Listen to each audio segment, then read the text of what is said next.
Nice. Going live in 5, 4, 3.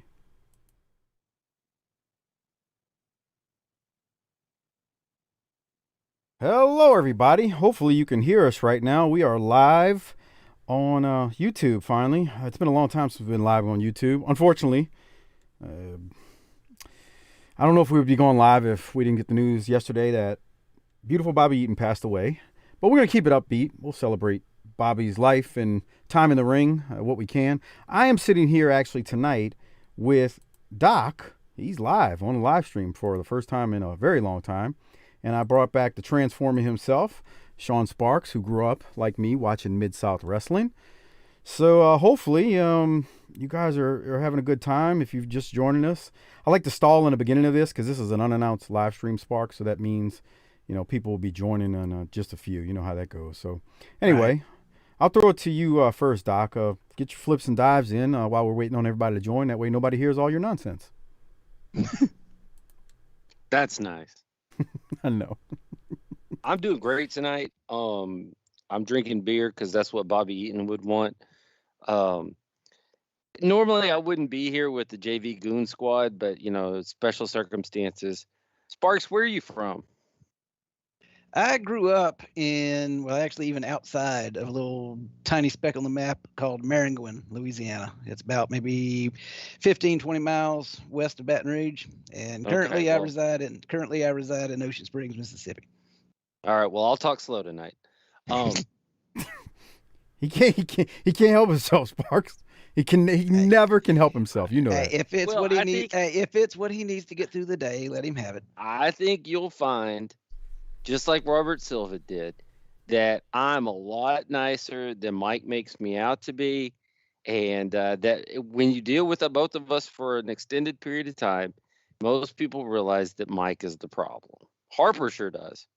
So anyway, wish we were here under other circumstances because we lost a wrestling legend at far. We're going to talk about this at far too early of an age. So, Mike, I'm doing well, all things considered. I'm on about beer 16, and I'm ready to talk about Bobby Eaton. Should we be shocked that you're on beer 16? I'm No, shocked it's only 16. that's a very low number, actually, right? Um, yeah. So we're still waiting for a few people to join us here on the live stream. We only got a couple of people in so far. So hey, if you're in the live stream already, I see Chris Zoncha or Zauha or Zuka, depending on what day of the week it is for Harper. He's in the The chat Ace because of I see him. Spades. The Yeah. Ace of Spades. Nice to see you in here, Zoncha or Zauha. That's for him. If anybody else is in the You wouldn't chat, know that, but that's Motorhead. I knew who that was. That's why I just kept going. If anybody else is in the chat, say hello to us. Sparks is going to be monitoring the chat. I'll be monitoring the chat because Sparks is going to do a lot of talking tonight. He just doesn't realize it yet. But thank you for joining us. We really appreciate it as we I want talk to some know if Bobby Chris Eaton and much Zasha more. would. I want to know if Chris Zasha would take a needle and poke a hole in one of those moles on Lemmy's face and squeeze the pus out and then drink it. What's wrong with That, you? that's what a super fan would do. Come on, dude. What? You ever watch Idiot. Dr. Pimple Popper? No, I've never watched that show, although it does come on the same channel as Life Below Zero, and I do love Life Below Zero. So I don't know if that tells you anything. Is that? Um, I thought that was the tail of your IQ, but whatever. okay, well, whatever you say. Uh, Doc, let me throw it to you. They'll be able to replay this thing. I'll post it up for everyone. But let me just get some opening thoughts from you about Bobby Eaton, Midnight Express. I mean, I don't know. I never can find the right words to say when somebody passes away. It's just me. We I said got an that. early morning text from Harper, didn't we, yesterday No, morning? you got an early morning text from me. Oh, that was you. Okay. Well, then What happened Harper and I were was, sad. yeah, I got up and saw the news, and I was like, no. And then I'm scrambling because I never trust anything when I see it on the news or social media anymore. I like literally have to verify everything 5, 6, 7, 8 times. Unlike Doc, he just goes whatever he sees. And I noticed, I was like, okay, some reputable people are reporting this. Okay. Uh, Well, so anyway, here's what it I was about think. 6 a.m. when I texted you and Harper. If you take a guy in the wrestling business back in that day and can't find too many or anyone that says a bad word about him. And everybody universally agrees that he's one of the good guys. He's sort of in that kind of Mick Foley camp. And then you take a guy that you enjoyed watching because he was a master of his craft without having to talk. Then he's in one of the seminal feuds of the greatest decade of wrestling in the Midnights and Rock and Roll. What else is there to say? I mean, that's a big loss. That's a guy who covered a lot of ground and didn't do it in the conventional ways of having to talk to get it done. And 62 years old. I say it all the time, Doc. You and I have had this discussion. The older I get, the more I get to worry with things like that. I mean, he's 62. That's not far off from where we're at now. And you shut your mouth. I'm young. Okay. Sparks, how old are you? I am 48. See, he knows what I'm talking about. I'm 47. It's just getting away from us. We're gonna die soon. Yeah, I mean, you expect and you know that these guys that you watched as adult entertainers when you were 10, 12 years old are going to move on one day. Yep. But like I said, 62. I mean, geez. That's just. I mean, I was watching him in Dallas, and I was probably 10 or 11, but shit, he was like 25. Right. Yeah. And you tell me Ric Flair ain't gonna make it through the end of tomorrow. I'm like, I'm gonna be sad, but I'm like, well, shit, I guess I understand why. Yeah, and that's Jake the Snake. Yeah, and that's the other thing about Bobby is, sure, he was hard on his body and they ran the roads, but he's not one of these guys you hear about, partying all night and drinking all day and constantly being in trouble and living on the wild side. I mean, here's a guy who Bill Dundee was okay with his daughter marrying. 62 is just way too young. And one of his relatives actually posted on Facebook. I didn't see it myself, but they mentioned it on Busted Open yesterday, the radio show. One of his relatives actually said with his wife, Bobby Eaton's wife, passing, a month or so ago, they said, honestly, they thought he just died of a broken heart. There's lots of instances out there of people that die within a few days of each other that have been married that long. Right. And, apparently recently he had had an accident, broke his hip or something. And I don't know, when you lose someone who you've been that close to for so long, and it takes a lot of fight sometimes to get through the bad times. It would be like if something happened to me and Mike had to carry on. But I mean, if you're in that situation and you don't have that will, it's like, you know what, maybe I just want to go ahead and join her. I mean, you're a psychologist, you know how that goes. Well, yeah, and let me just say this: I know there's a lot of, there's so many people in the wrestling landscape that are in different camps. There's Corny's camp, and there's the Meltzer camp, and there's the AEW guys. It's like, look, I got preferences. I got things I don't want to see. I got things I don't like. I got things I do like.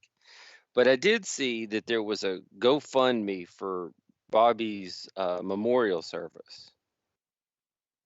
And I hope this is true. Is that they set a goal of 10 grand. They had already collected over $21,000. And that Chris Jericho had donated $5,000. Yeah. So I even saw somebody post a thank you to Joey Janela for his donation. So hopefully, everybody realizes that we don't all have to be best buddies, but we all also don't have to be fuck you all the time around the fact that there's the wrestling business. I mean, Mike can be over there with his pizza cutters, and the rest of us can like classic wrestling, but maybe we can all come together over Bobby Eaton, So I wasn't going to bring up the GoFundMe, but it looks like the GoFundMe's been closed for Bobby. Yeah, but I was going to mention it tonight on here, but it's been closed because they doubled up on it. Yeah, they raised $21,708 according to GoFundMe, and to shout out to give credit where credit's due. I mean, Jericho gave. I'm just reading off some of the top donors. Some of them I don't really know who they are, but Jericho gave 5,000. Chase Owens, who's a wrestler, gave 500. There's a couple other 500s. I don't know who these folks are, so I don't want to mention them. I just don't know who they are. Cody gave 500. Janela did give 300. Mark Madden gave 250. Ricky Steamboat 250. So Michelle Runnels gave 100. I mean, those are some of the top ones. Hey, A man, lot of thoughts people and gave prayers 100 on though. Twitter are free, but that's putting your money where your mouth is. So we appreciate that too. Yeah, yeah. Mhm. So yeah, I mean, and I forgot who else passed away that Jericho donated 5,000 to as well. And Was it Axel Rotten? Axel Rotten's alive. What are you talking about? Is he? Yeah, I don't think he died. Listen to me. I don't know. I'm not the rock and roll guy. But no, my point was going to be, I know Jericho's I there. didn't say Axel Rose, you idiot. Oh, you said Axel Rotten. That's right. Jesus Christ. Would you put down the Henny and I'm not produce drinking. and direct this show? I'm not drinking. Um, but Jericho has given. I gotta say, man, whenever something like this happens, he gives. Tommy Noe, who was on the deathbed, he donated a lot to him from what Tommy told me. Now they knew each other really well from Smoky Mountain, and they used to talk from time to time. Still, they still do. Did Tommy catch some bacteria from when Tammy sat on his table? Tommy had a stroke. Can you stop sometimes being a just piece of crap? Damn. What? We're trying to RIP literally one of the greats, one of the goats, and you're bringing up Tammy's snail trail on Tommy Noe's table. I mean, come on. So, but anyway, At least yeah. he didn't call it a snail trail. Yeah, you did that, you fucking hillbilly. Who originally said that? Was it you or Harper when we were reviewing Tammy's tips? Look, first of all, that was many years ago, and it sounds like something that could easily come out of either one of our mouths. So it's hard to tell. Fair enough. But no, on a serious note, man. I mean, a lot of people. Just think about that, man. They raised almost $22,000 in basically, less than 2 days, like a day and a half. Look, I know Bobby was a national TV star, but there's a lot of wrestlers who pass that don't raise that much money when they need it. Before we talk about other highlights, let's talk about the flaw in the fact that he will now most likely, hopefully, be posthumously inducted into the WWE Hall of Fame. Okay, I'm glad you brought that up. Sparks, I want your thoughts on this because I have mine are this. I don't look at the WWE Hall of Fame as legitimate. I've said that a bunch of times. I think it's bullcrap. However, I also have to acknowledge, as a quote unquote Hall of Fame, if we're going to call it that, they have the biggest platform, so to say, because they're the biggest organization. Thus, I do wish that he would have been inducted with Corny and Stan and Dennis as the Midnight, because it would have put the shine on him that he deserved, and all those guys deserve, for their accomplishments in wrestling. That's the main reason. I don't think that Hall of Fame's legitimate, but that's why I wish he would have been given that opportunity. Now, you're right, Doc. They're going to put Corny and Stan and Dennis in, and Bobby's not going to be there to soak it all in, which I don't like. Sparks, what were you going to say about it? I agree with you completely. I mean, excuse me. Everybody knows that Hall of Fame is just political and the whims of the people who run that company at the end of the day. But still, if you get picked, it's still an honor, and it still gets you a lot of stroke if you're still working. A little extra payday. You got that on your resume. But like you said, I mean, Bobby Eaton deserved that night. And he deserved to be recognized as the common thread through all the incarnations, from 83 on, Yeah. Mid-South WCW. But yeah, I mean, you pretty much said it all. Here's What? the other thing. Well, what do you think, Bob, Doc? I mean, what are your thoughts about him now going in after the fact? um,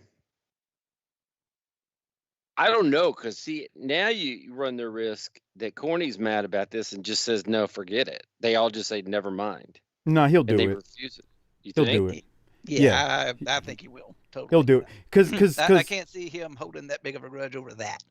Okay, so yeah. here's the other thing. And they're gonna pay him, and he's gonna do it. Exactly. Now, I will say this: it's gonna have to be a few years from now once he wants to come out of his house, and I got to be careful because we're on the YouTube what I'm talking about here, but it might be a while before he agrees to it, but that's not because he doesn't want to. He'll do it because again, he's thinking of Stan, Dennis, and now, Well, honoring and Bobby speaking after of death. Stan, wait a minute. Is there anybody in the chat? I can't see this shit. Is there anybody in the stream?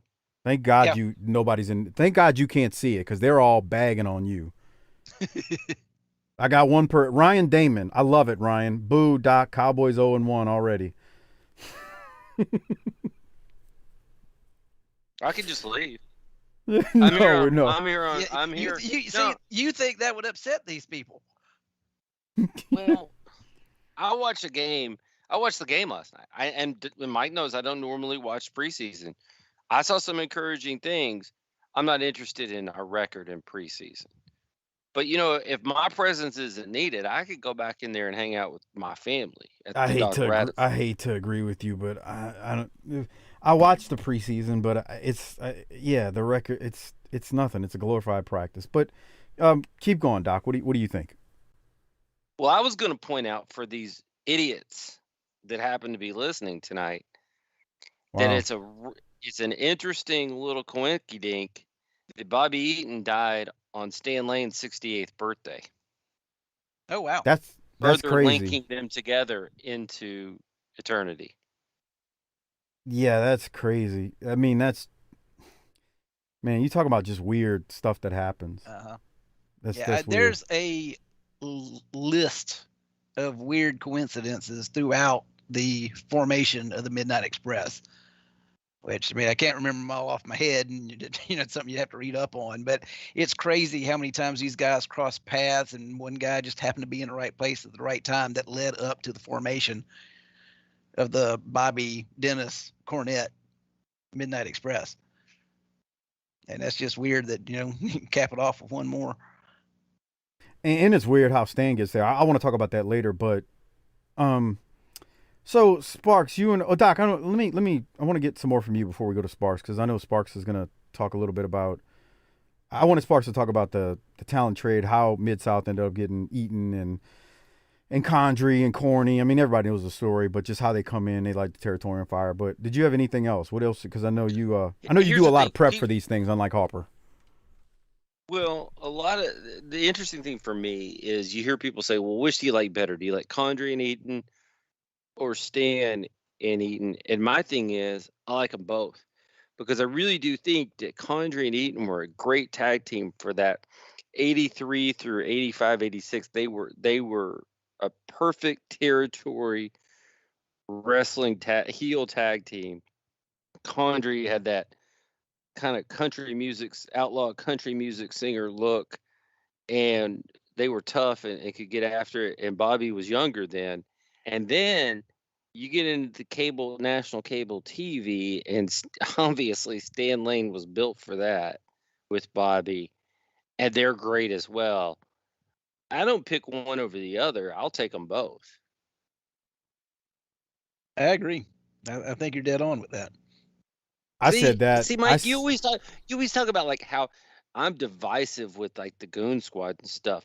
But like whenever Silva comes on, he's like, "Man, I like hanging out with Doc." And here comes Sparks, and I told you, I said this on the last show. You haven't heard the Sparks. I said if I would have been down there at Wildcat last week, I'd have been buying drinks for people, would have been hanging out. Mike had gone out the night before with his partners and gotten wasted and stayed up all night and didn't want to hang out with all of y'all. I would have been over there having fun and teeth and gums, but Mike is Mr. Sour Pants. Okay. Okay. I actually agree with you. I said that when we were covering the show where Stan comes in, which was glorious because he comes in and he's got this chest of cheetah grin on his face that is just, he is glowing. It's on our YouTube channel, us reviewing it. He knows he just hit the jackpot, and you know what that jackpot Ass is. in every he realized standing there at the podium that there was ass in every town. But what I want to say about your comment about both teams, the Condrey version and the Lane version, so we know Cornette's a constant, obviously, in those teams. But to me, Bobby is the in-ring talent.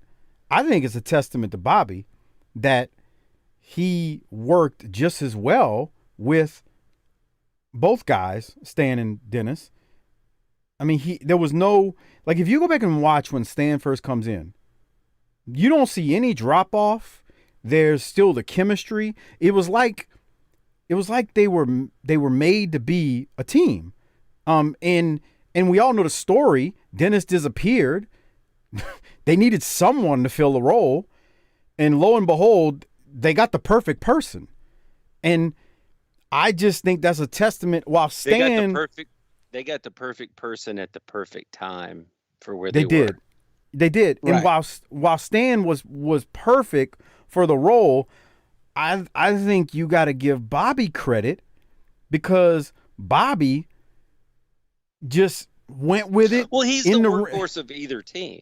Well, that's what I'm saying. Like, that's my point. Like, he's the glue. I know Cornette was a talker, and I know Cornette's the manager, and he's the guy on the outside causing all the shenanigans and yada, yada, yada.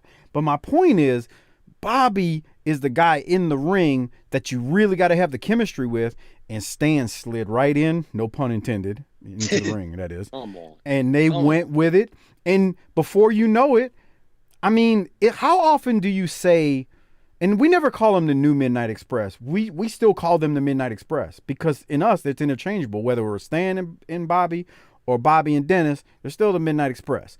But how often can you say that a member of a team is replaced and that team doesn't skip a beat, keeps winning titles, keeps their accomplishments, and literally, I don't think, the only thing we ever talk about when we talk about them teams is, oh yeah, Dennis was a member, and then Stan was a member. But I never talk to anybody who says they hate either version. Here's the fly. I agree with you, but the only fly in that ointment is the only team I can think about off the top of my head that did that was the Heavenly Bodies, which had Corny. Yeah, and hey, look, not the same person, but the common denominator in that was Dr. Tom.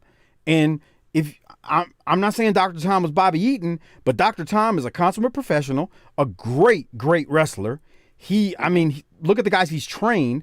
Dr. Tom was the common denominator. He was the guy. I mean, he was the workhorse. If you really think about it. He wasn't the workhorse with him and Stan, but he definitely, he kind of was. I mean, not that Stan couldn't work. You know what I'm saying? But he definitely was the workhorse with Del Rey, even though Del Rey was really good technician. There. Yeah, that's what I'm trying to get at. So I agree. I mean, like, yeah, that's the only team, and that was on a much smaller scale. But I mean, they didn't miss a beat. They kept winning titles, and it kind of got better in a way because Dennis wasn't a talker. Like, but they weren't a better team. It just was Stan. It was just Stan was a mouthpiece too. There's a couple of things. There's a couple of things about Bobby that are interesting. One is because he didn't talk, the few times that he did talk were serious business. Right. What I'm thinking about is like that whole Horseman thing right at the end with Arn and Tully, where they're in that like house show or they're in the arena and he yells at them, "You going too far," or something like that. The other thing is some of the most entertaining pieces of their work in the whole studio was either when he would bring people over to the podium during a match, or he would start fucking with Tony during the interview. That shit was good stuff. So he had a way to be entertaining out, quote unquote, outside the ring, but it didn't have to necessitate him being, cutting a promo. Mm-hmm. Yeah. Yeah, I think another thing you got to keep in mind with the transition there is when they first got together in '83 in Mid-South, Dennis Condrey had quite a number of years on Bobby Eaton. and he was kind of the grizzled veteran, and he was the guy kind of directing everything, basically calling the matches. Well, by the time Dennis leaves, well, now Bobby's got those years under his belt. Now he's the veteran, and he can play Dennis's role. What Dennis's role was to him, now he can be that to Stan. Okay, so I've got a factoid on that is gonna, let's see. How much older I know what you're gonna say. Go ahead. how much older than Bobby do you think? Okay, I got a better idea. How much older than Stan Lane do you think Dennis Condrey is? You mean Condrey to Lane. wait? You mean what are you saying, Doc? So we say that Condrey was the vet with Eaton and Condrey. Then it was Lane and Eaton had years under it. But it's funny. How much older is Dennis Condrey than Stan Lane? Oh, he's not that much older. What was it, like 2 years One maybe? 1 year. Mm. He can't. Dennis, I mean, Sparks and I know this from when the Midnight came in the Mid South in '83. It is Dennis in 1983 is like 30 years old. Hold on, I'm looking it up. 31. Okay. When he Dennis looked like a retired member of the Bee Gees when he was in Southeastern in like '81. Dennis comes in the Mid South, and he looks. I mean, both of them for that. Well, Bobby looked a lot younger. Well, he was younger, obviously, but Dennis looked like he was. Good Lord. Hey, Sparks, do you know who the singer Keith Whitley is? Vaguely. He was a singer, kind of a country singer, Right. in the 80s. Right. That's Dennis Condrey. Keith Whitley, if you look him up, that's Keith Whitley. Mhm. Dennis Condrey. Yeah. Eric Sermon in the chat here is actually bringing up a good point. Stan had that good bit of experience with Steve Kern in Memphis. Yeah, that's why. That's why I was. Isn't that sort of the impetus for Jerry Jarrett telling Bill Watts where the blowjobs, and that's how you get over to Right. rock and roll in Midnight in Mid South. Right. Yeah. Going back to what we were talking about though, Dennis. Yeah. So Dennis was like 31 when he gets to Mid South. Bobby is 6 years younger, so he's 25. Bobby looks I don't say he looks every bit of 25, but you can tell he's younger. But Dennis looked like he was 41 in Mid South. Prue in the chat has the perfect adjective. Dennis was weathered. Who is Prue? Michael Prue. I'm the other another fine member of the JV Goon Squad. Oh, that's great. He does the ECW show. Oh yeah. I'm supposed to come on there and help out their ratings soon. Ah. I heard. We know you never make time for things like that, Doc. You're an idea guy, right? I believe I set aside time every day for strategic thinking and horizontal integration. Keep going. What else you got about Bobby before we throw to Sparks? Let's throw to Sparks. Let's see what he's got here. Let's let him. I mean, we've already put up big numbers and we got a big lead, so we brought the JV Goon Squad on the bus with us out of town. Let's put them in the game and see what they can do. Yeah, I do feel like a September call-up being on the same show. There you go. There you go. But yeah, one of the things about Bobby Eaton, we've already talked about how you cannot find anybody to say anything bad about the guy. And obviously he was very good, but I think he's got a combination of just pure talent and affinity for his craft and being a student of the game that you don't see come together a lot. A lot of times you got people who are naturally good at something and they just skate by on their raw talent. And then you got people who bust their ass because they got to make up for a lack of raw talent. But Bobby Eaton actually participated in his first wrestling match at the age of 17, I believe it was. I might be getting the date wrong a little bit, year or two, either way. No, I think you're right there. But with zero training. Okay? Bobby Eaton was about 12 years old and figured out that if he and his buddy went down to the arena in Huntsville early enough, they could help set up the ring and the guys would let them in for free, and they could hang out and watch the cards. And Bobby Eaton would do that, and he would intently watch these matches and pick up everything he could. And over time, he and his buddy would set up the ring, and they'd get in there and start doing things that they'd seen the other wrestlers do. And Eaton just keeps hanging around, and then one night in Birmingham, somebody doesn't show up, and they say, "Hey kid, you want to fill in, make a few bucks?" And he goes into the ring at 17 years old with zero training and lands himself a job and starts getting booked. I mean, that's insane. With no training. No training. And like, to have the combination of talent to pull it off and the mind to soak up everything and to be able to do it. I mean, been watching baseball all my life. I can tell you a lot about the ins and outs of the game. I'm not going to be able to hit a 90-mile-an-hour fastball. But Bobby had the two things, and he brought them together, and it was absolute gold, and it's why he was just so good at what he did. Now, once he started getting booked, then Tojo Yamamoto started traveling with him and kind of teaching him some things. But a lot of what Bobby Eaton accomplished to get his career started was just watching other people and then getting in the ring and doing it. I mean, it's incredible. Here's Pretty the damn other amazing. thing.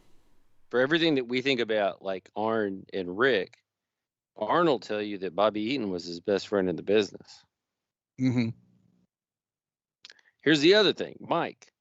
How many wrestlers have you ever run across that would keep spare supplies for everybody else who might have left or forgot something? That is some amazing stuff. That the story you used to hear about Bobby, he would have just about anything in his bag. So if you ever needed something, they were like, just ask Bobby. Hey, you got a toothpick, you got scissors, you got tape, scotch tape.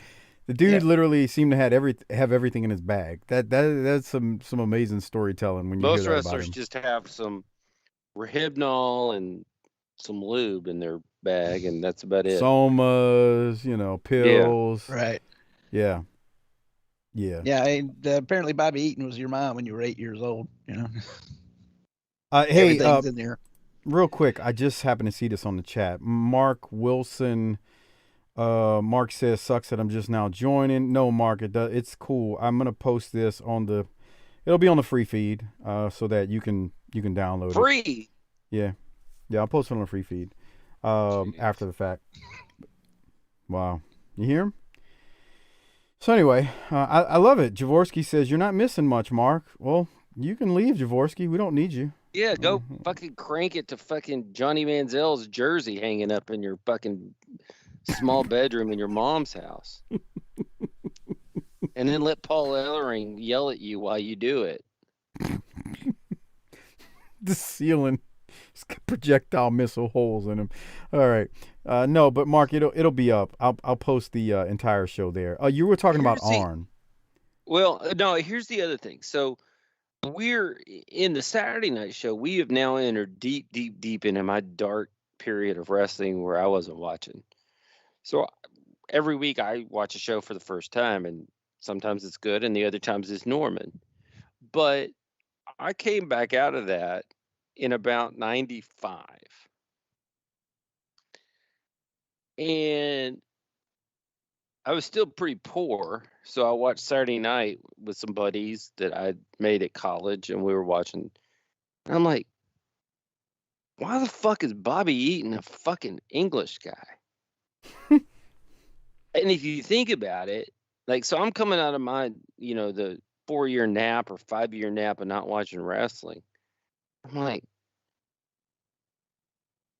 is this the best they can do with Bobby Eaton? And still kind of figuring out who Steven Regal is. Imagine if they'd have let those two be a real tag team. Like, not some comedy bullshit, but like a real tag team. How good would that have been? I didn't think they were comedy, though, Doc. But they weren't. It wasn't like an a serious Alabama guy running around as an English dude. Okay. Well, for people who knew who he was, yeah, obviously. Okay, so here's the other thing I was going to ask. How many? So that was when I came out, and I was like, "Holy shit!" wrestling's come a long way. They made fucking Bobby Eaton a revolutionary soldier. Earl So Robert Eaton was his name, I believe. something, whatever. So the other thing is, how many other guys were in Mid South, World Class, JCP, wrestled for Smoky Mountain, ECW, TNA, but never went to WWF?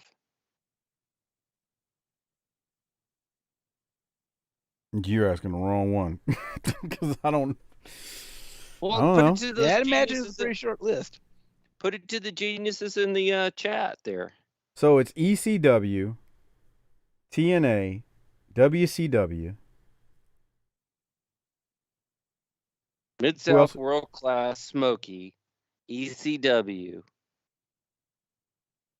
JCP ought to. You could take TNA out. He fought one match. He fought one match in ECW too, but that's an interesting thing there because Smothers didn't. Smothers went to WWF. Right. I mean, the list is short. If there is one, I don't know. Someone in the chat can chime in and tell us that. Dude, that match he fought in ECW was, I mean, Prue's sitting over there probably pulling a Jaworski, but it was what? Him and Sabu versus Terry Funk and Arn. Yeah, Prue's in the chat. I'm going to see if he says anything about it. You think that would sell some tickets? What you think, Maybe not Sparks? 94, maybe not 94 because nothing did, but still. It's whenever you think about a guy like when you think about Bobby Eaton and you think about the fact that he wrestled in ECW, even if it was only one time, it feels like, what is that, Bizarro World? But here's the cautionary tale, and this is the thing.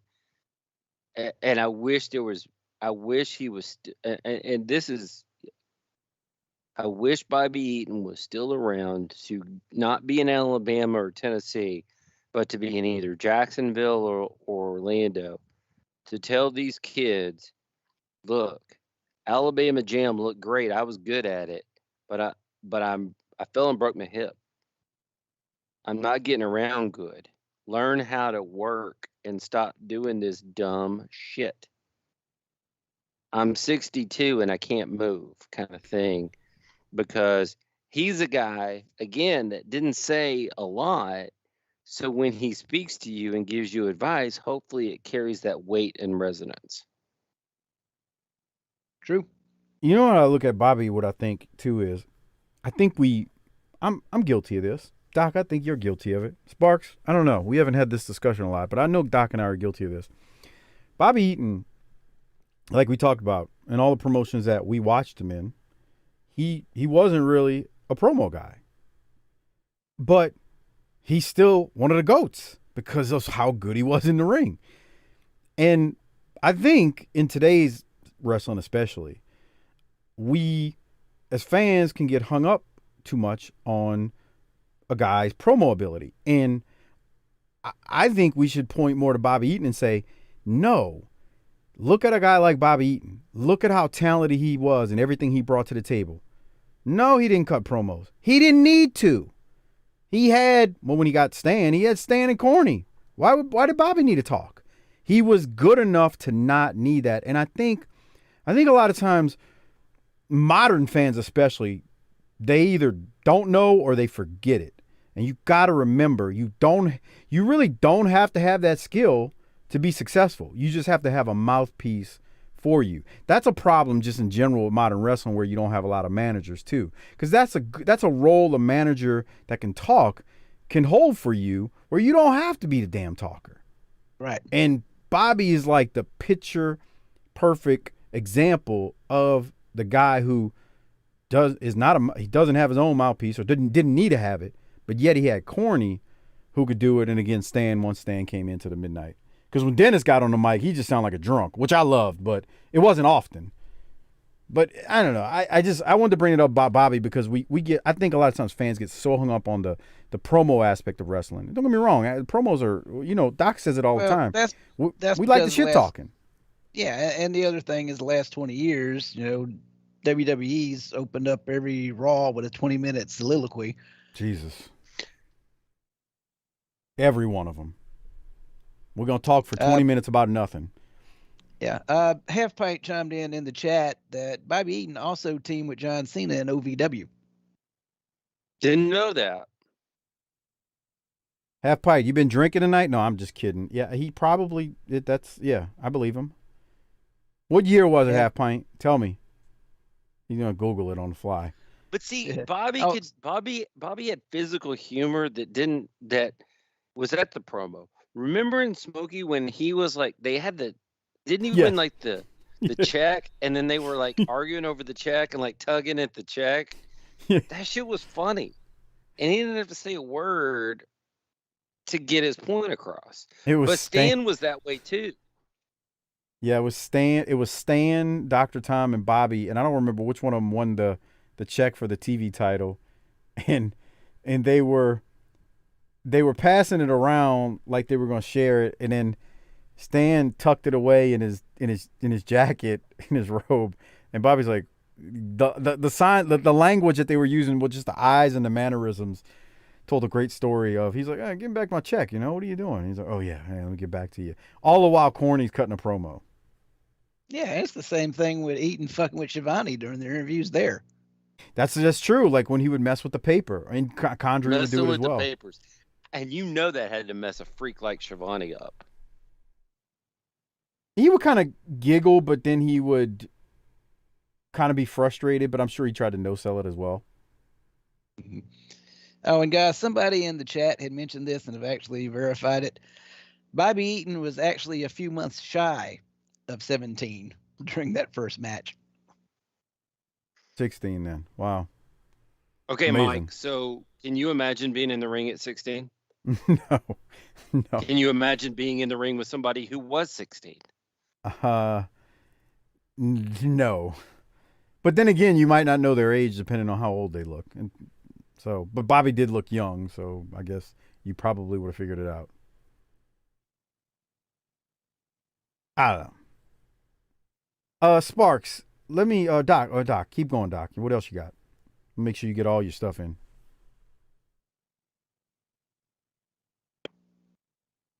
Did we lose you, Doc? Lord knows what's that. Sparks, you still there? Yeah. All right. Hey, Doc was while Doc decides. I don't know if he stepped away to take a leak or something.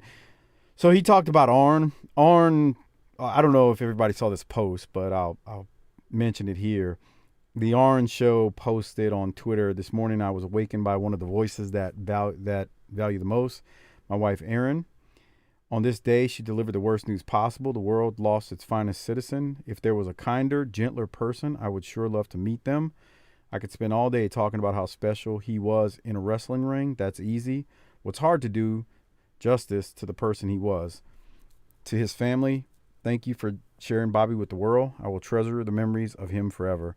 I think everything that says there, if there was a kinder, gentler person, I sure would love to meet them. That's the sentiment you hear from pretty much everybody. Like, the dude was loved by everyone. And that, to me, says everything. Mm-hmm. Says it all. I'm back. I hit mute and left, unlike Kevin Sullivan on his latest podcast, where he pees on the air. Stealing Harper's gimmick and stuff. Gimmick infringement? Yeah, pretty much. All right, Doc, what else you got? Everybody steals everything we do. Any other thoughts on Bobby, Doc? I mean, he's a guy who held the tag straps, the world tag straps twice, the U.S. straps, the TV title, was never really seriously in the world title picture, but is considered one of the GOATs in a time when, to be considered one of the GOATs, you had to be able to talk, and he didn't. That's a pretty amazing career. And he's a guy that was a master of his craft. And regardless of wrestling or whatever else you do, How many people can say that in life, that you're a true master of what it is you've chosen to do? So, R.I.P. Bobby Eaton. He was so smooth. Doc, it was Did you him say who I'm so smooth, or he's so smooth, or we're both so smooth? use your imagination, Tinkerbell. So we were talking about Smoky Mountain Wrestling. He was the Beat the Champ television champ one time, so that was accurate when Stan was trying to steal his check, and Bobby's like, "Hey, bro," without saying a word, got his check back. So that was just wanted to bring At that up. least, Stan didn't stuff it down his britches like Buddy did. Oh God, yeah, Buddy put the check in his ball sweat and then stuffed it down old Tim Horner's throat, and that was after he hit him with a bag of powder. How great was that? In Jim Crockett Promotions / World Championship Wrestling, so Bobby 3 times was the NWA US Tag Champ with Stan. They were the NWA WCW World Tag Champs. Oh, Bobby held it 3 times, one with Dennis, one with Stan. And then, we haven't gotten to this yet, one with Arn. And of course, may not remember, but Bobby was the WCW World Television Champion 1 time.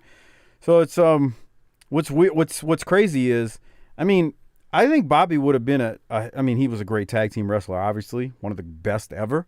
But I think he would have been a really good singles wrestler if he ever had the opportunity to really run for a long time as a singles guy. Now he never really did, but he would have been fine. And that's a testament. And he only held it. I mean, he held more than one single, but that was the one in WCW. And Doc, I can't forget this. I had to look this up because I just covered this not that long ago, a little over a year ago on the World Class show. I had kind of forgotten that him and Dennis held the World Class tag belts 1 time. So there's that. Mm-hmm. Lots of championship. And I'm scratching the surface. Mid-South tag champ with Dennis twice. He won plenty of titles. Sparks, Yeah, I don't know. I'm trying to find the exact number here, but the Mid America heavyweight title that was also held at different times by Dutch Mantell and Tracy Smothers. Bobby Eaton actually held that a number of times on the kind of East Tennessee, Alabama side of that territory. Let's see, Eaton, 4, 5, 6, 9, 10. Well, this is riveting. Well, it's good for anybody who missed Sesame Street today, but yeah, it looks like 10 times he held that singles title on Goulas's territory. There you go. And another testament just how damn good he was when Nick Goulas decided his son George needed to be a wrestler. He tagged him with Eaton. He put him with Eaton. Yeah. And Eaton's still only like 19 years old at the time.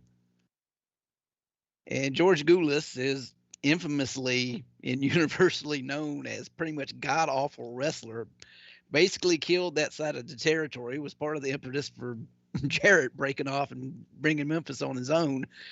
And his dad decides, okay, this is the guy who can drag your ass through a match at 19 years old. Hey, it's insane how good he was. I mean, you go watch any match he's in, even in the studio with the enhancement talent. He's just as smooth as can be. When he's up there on the top rope and he was like hit the light. Yes. Yeah, he's dropping the leg and he's hitting the light. Oh my God. I just saw this. I don't remember this at all.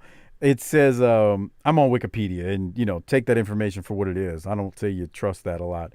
Doctoral level research. I got it. Right. Worst worked match of the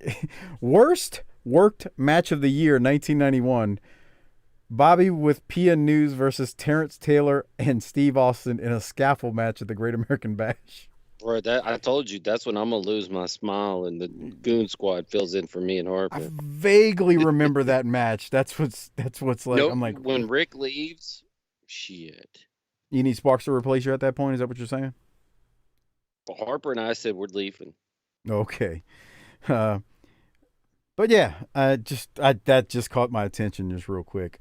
All right, let's go to now Sparks, man. Sparks, what other thoughts do you have about Bobby as you think about losing him too early and just his greatness as a tag team wrestler?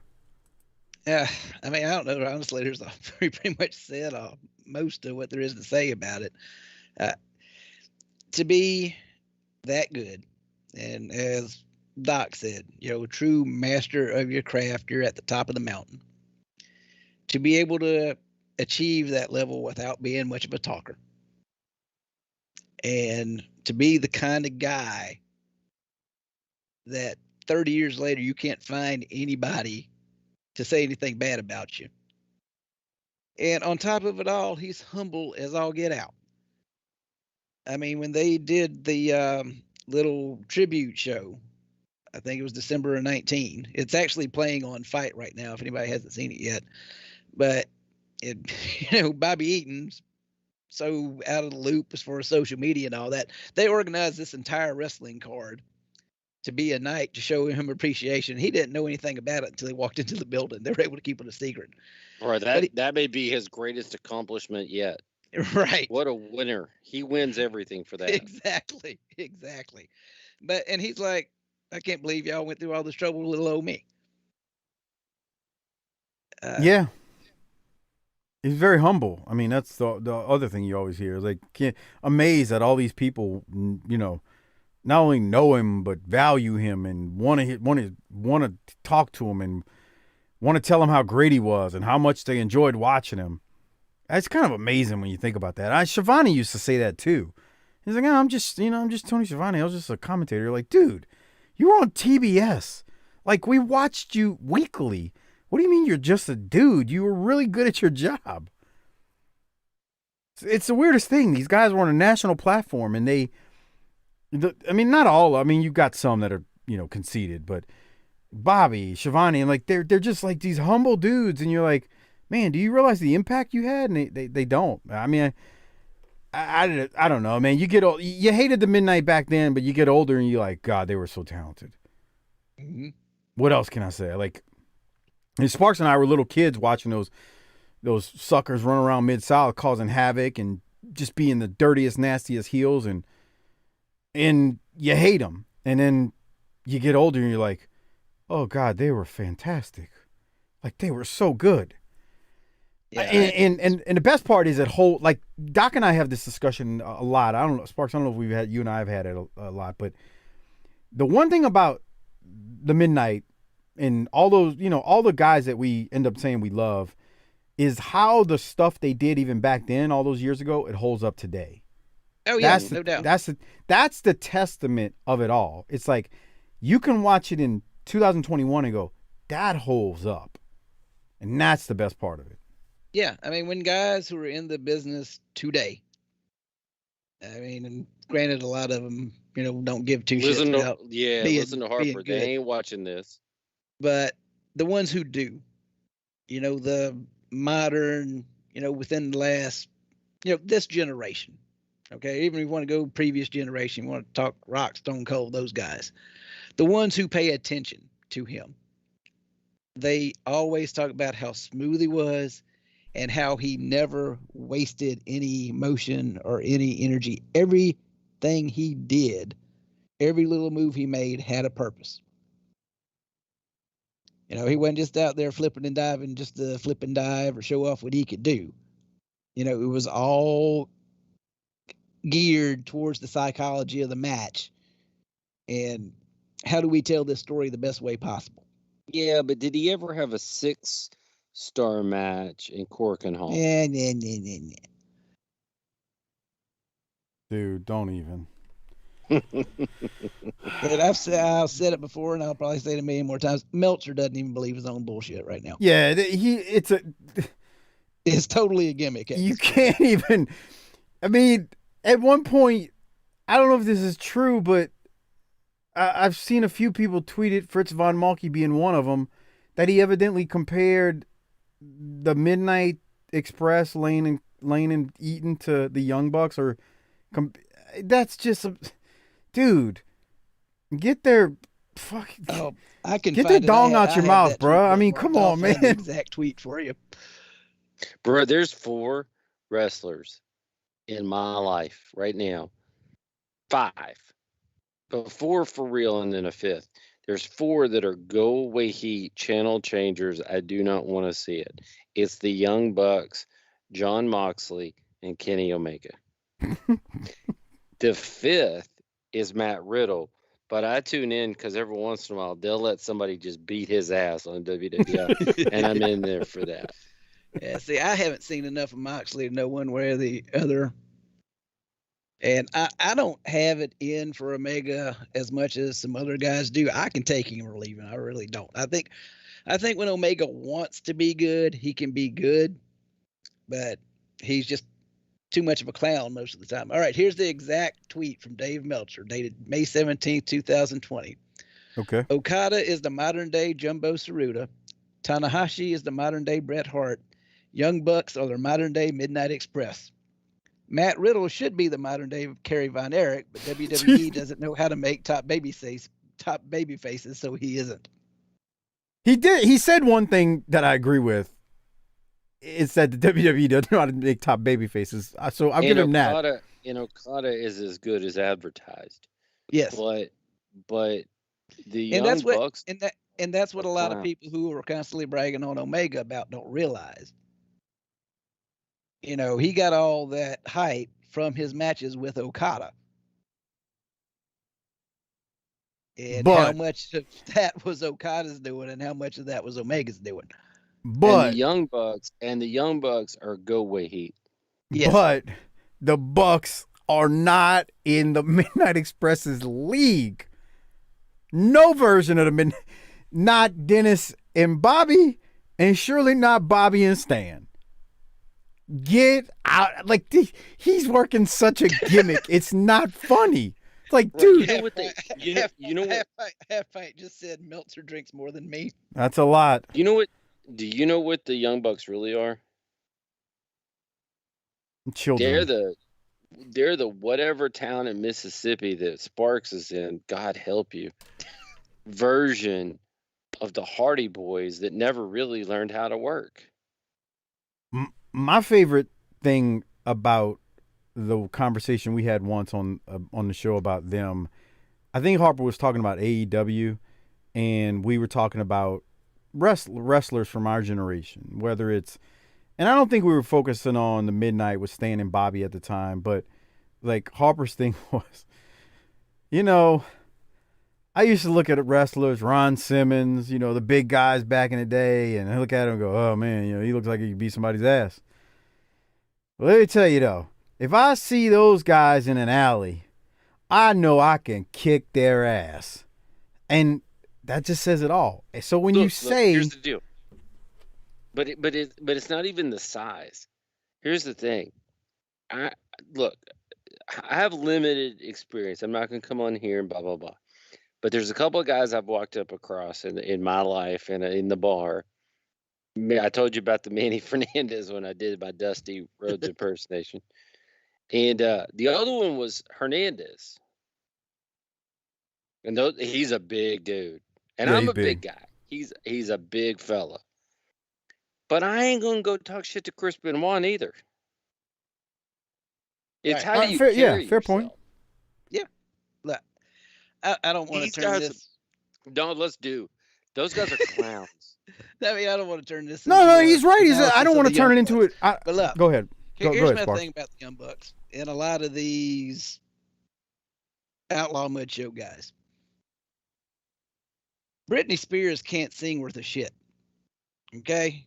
If you ever actually listen to her undoctored audio, her voice is crap. Okay? But she has made a fortune many times over. Not despite that fact, but because of that fact. When she was hitting it big, you had a bunch of little preteen, early teen girls running around who saw Britney Spears and said, she's a lot like me. And they lived vicariously through her. And they created this loyalty, which made Britney Spears a multimillionaire.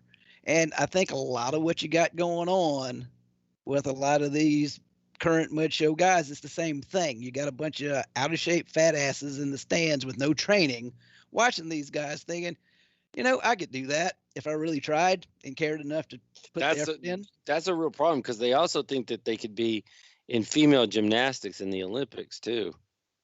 Yeah. I mean, they might be able to. Come It's a on. joke, people. Yeah. Back to the point. It's just ridiculous. Like he can't even. I'm sure he doesn't. No, I'm not even sure. I know he doesn't believe that they're this generation's Midnight Express. That is the most absurd thing that he's probably ever said, and he said some pretty stupid stuff. So he's working a gimmick, raising the bar every day. Yeah, he raises the bar every day. He doubles down on stupid stuff. It's. Lance and I were talking about it on the last World Class show. I just think he's compromised. I think, I don't think he's on their payroll. I just think that he just is like, well, I got to cater to that audience, and that's how I sell subscriptions. So let me go ahead and keep doing it. That's part of it. That's part of it. Follow the money. Yeah, follow the money. I think the other part is he was the first person to start talking about some of these guys. It's like the pro wrestling guerrilla West Coast guys that are now all these outlaw mud show fucks that we're poking fun at all the time. He was the first person to kind of put the spotlight on them. So he's invested in their success. Bruh, he can kind of say, these are my guys, and I helped create them, This ain't about Bobby Eaton, but I told the Menace this week. You know what I'm invested in? Watching CM Punk come in and eviscerate everybody. On the mic, yeah. Okay. Sparks, I know I got a few more minutes here if you want to take some questions from the peanut idiots. Oh my God. Let's see. Okay. So we did have one question Mike Prue asked. So Doc remembers appearing on the ECW show, or evidently when you were supposed to appear. Mike Prue says, we are now in 95. What's the deal? Pick an episode. Oh, okay. That's my favorite year. So you gonna get back with him on that one? Yeah. I'll get to you. No. You're not getting through me. No. I can give you his email address, and you can email him from your BTT email. How's that sound? My BTT email. Yeah. Don't you have a BTT email? No. I thought you did. I don't think so. Are you sure? I'm pretty sure. Really? Yeah. Okay, maybe I'm misremembering. I thought you had like a Gmail that. 95 is a good year because they haven't gone total, complete like New Jack garbage and bullshit. You got the Eliminators. Dude, the Eliminators were so good. That was a great tag team. Shane, it was some fun stuff in Raven. 95. Got Good the stuff. fucking music. Got the fucking music. All right. So any more questions? I'm sure Jaworski's out there. Jaworski asked, Doc, how long does it take for you to crank? I usually only need like 60 seconds. Are you a 60-second type of guy or 6 minutes type of guy? I have people to do that for me. Okay. He didn't ask that question. I just thought I'd throw it out there. you have people. I wonder if Michael Angel's still on the live stream. You have people that do that for you? Right. Okay. All right. What other questions do we have for the Doc while he's here? I don't think they want to know anything, man. We're not getting a lot of questions. Okay, that's fine. So, Mike, do you know the story that Conrad had like somebody shit in his house? Sir, I have no clue what you're talking about. Are we really going to talk about this while we're RIP-ing Bobby Eaton? I guess not. What would you do if somebody shit in your house? As long as they go in the toilet, I mean, that's fine. On the floor. This is a live stream going out to live viewers. I'm going to not say what I would do. Okay. I think you know. Well, he always steals from us, so I figured I would steal from them on this. So I'm going to be over tomorrow about 10:30 in the morning. Okay. Sure. I won't be here. I don't know, actually. Half Pint has a football question. Doc, Cowgirls, over and under 8 wins. Whoa. So I Half pint, you need to hold on a little bit, buddy. You and I may be doing something together. I know that may make that may be a wet dream for you, but you and I may be doing something together. Is Well, that right, I'll Mike? tell him. Well, I haven't emailed him yet, but yeah, half pint. We're gonna get you and Doc to do the NFL predictions if you'd like. I'm gonna sit back and Sweet. just listen to you two. Well, but if you're asking about the Cowboys, it's always 16-0, brother. Okay. Well, there's Things are that. looking real good. Hey, Hey, if you don't believe that, who will? I don't let the fact that my quarterback can't throw right now stand in my way. Mike Prue But wants to listen, know. whoa, hold on. You're a Southern Miss guy, right? That's Favre, isn't it? Yeah. Okay. Y'all spawned that bullshit on us. He hates. Okay, so we need to clarify. He hates Green Bay. He hates Aaron I can Rodgers imagine. as much as he hates Brett Favre. Anybody who plays for Green Bay. Oh, I hate Actually, Aaron Rodgers more than I hate Aaron Rodgers way more than I hated Brett Favre. We used to kick the shit out of Brett Favre. no. Hold on. Tell the people that are listening what you call. Whenever I bring up Aaron Rodgers' name, you call him a Prick, no. It starts with a C.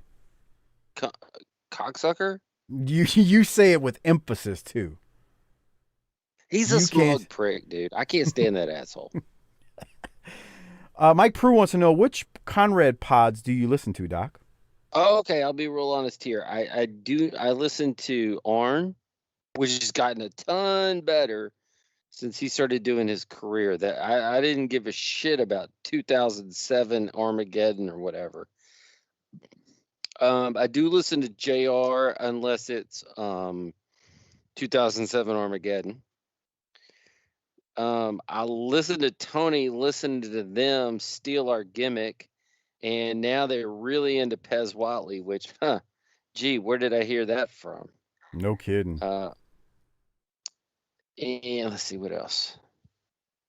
I give it up Yeah. on Bruce. If they start tweeting pics of the jive tones, we know we got an issue. And I really do enjoy the Jeff Jarrett podcast. Yeah, I some actually, of I actually listened to the first one, or maybe about 2/3 of it anyway. Yeah, that's he's got some stories, man. Yeah, he does. It's sneaky. It's there's a few episodes that I've heard. I haven't heard all of them. I've listened to a few. Doc knows I've been down on most podcasts, man. I'm not listening to really anything anymore. Much. I have a job where I have a job where there's days where I can listen to a few hours Must and be just nice. sort of in the background. So and Bischoff too, if depending on the topic. Ugh. Okay. Jaworski Well, wants. I mean, just because you aren't part of the industry, you didn't change the industry like Eric Bischoff did. I think Jaworski. He's over there smoking something He's because he making says himself stupid. Browns in the Super Bowl, right, Doc? Sure. That's his way. Do they still have OBJ? Is he what week does he get hurt this year? What week does Baker Mayfield's arm fall off? Just so y'all know, Doc hates every team except for the Cowboys with equal passion. No, Anyway. that's not true. It's the Eagles, and then the Redskins, and then well, probably the Eagles, and then the Redskins, and the Packers, and then the Giants, and then lots of other teams. Sir, they're called the Washington Football Team now. Whatever. And then I kind of like the Saints. And I used to, as a kid, like the Dolphins a little bit. But, I mean, if it all comes down to it, you got to die in a fire so that I can get mine. That's nice. Well, Doc, it looks like so I hope that all your teams out there, your quarterbacks all get hurt. You all go 0-16. That's like impossible, but okay. Your colleges all get busted for whatever it is you get busted for. you can't get busted by anything for anything anymore. Dude, I Well, read a you book about can. that.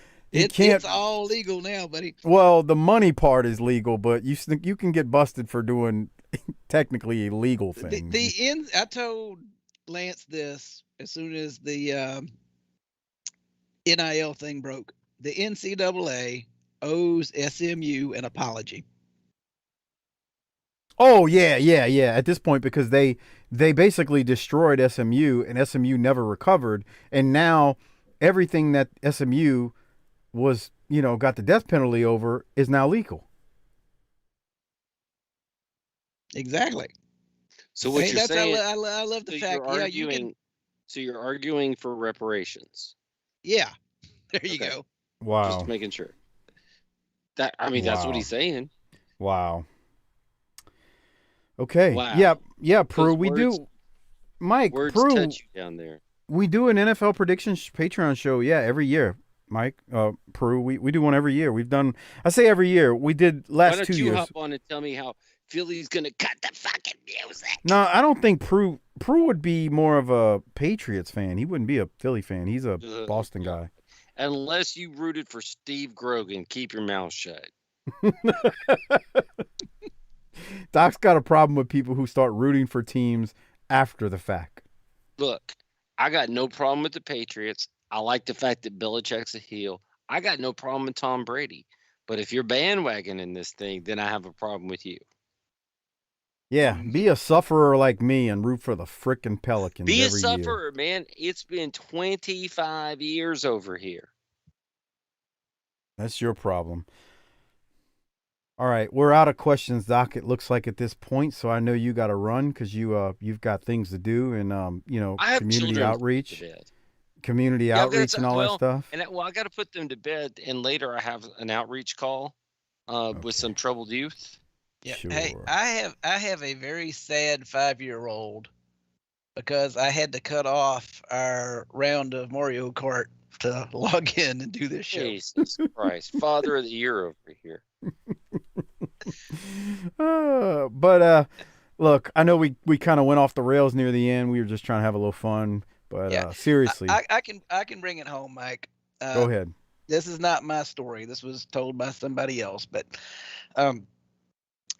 I was listening to Busted Open. I don't usually do that on a regular basis, but I figured they would probably be talking about Bobby Eaton, so I listened to a good bit of that.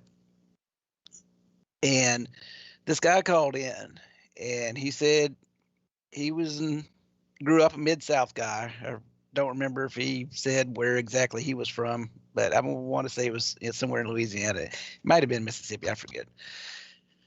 But he said at the end of a show, all the kids are gathering up at the back door trying to see the faces and get autographs and all that. And he wouldn't say who it was, but apparently he got up close to the face's car. And kid asked for an autograph, and he said, "Absolutely not, kid." He just kind of pushed the kid off to the side. And of course, this is a Mid-South main eventer pushing on like an 8-year-old kid. So the kid goes flying backwards in the parking lot. Not that it was intentional. It's just, that guy was so strong compared to how big the kid was. Face drives off. Of course, the kid's like, what the hell just happened? Bobby Eaton walks out and goes over and checks on the kid, puts his arm around him and says, "Man, sorry that happened. He was just being a jerk tonight." And actually he said he'd, stay there and talk to the kid for a couple minutes, just make sure he was okay and calm him down and everything. And I imagine if Bill White saw that, he might have fired him on the spot. But it's just another story about what kind of guy Bobby Eaton is. And it turned out the guy later on got into wrestling promotion and actually got to be able to book Bobby Eaton, 20, 30 years later. So it's pretty cool callback to that. But yeah, just again, you cannot find anybody to say anything bad about Bobby Eaton. It's remarkable in a business full of people who are just trying to run their angles and backstab and sneak and politic. It's crazy. That's the amazing part of it. You nailed it. In a business full of just corny pieces of crap, you get a Bobby Eaton. Mm-hmm. I think it was Jim Ross who said one of the older people told him, if you make it to the end of your run, with 2 friends in this business, you're doing good. Mm-hmm. There's a lot of truth to that. And on that note, I think Sparks closed it out. I think Doc's gonna go do some community outreach and put some kids to bed. And we thank you for joining our live stream. He's got to go cook the soup for the soup line tomorrow. That's right. But we appreciate you joining if you hung with us the whole time. For anybody who's wondering why it was a surprise, it was because I just wanted we hadn't done one in a while. I didn't want to promise something that didn't come to fruition, even though we were planning on it. So we hope you don't mind the surprise. I see a bunch of y'all joined, so we appreciate it. And I will put this up on the free feed. It'll be a bonus show. But if you missed the live stream, hey, you just never know when we're going to do one. But we appreciate it. Thank you very much for joining us. And one last note, we're not going to close it like we normally do with our Book It tagline, but all I got to say is rest in peace, Beautiful Bobby Eaton.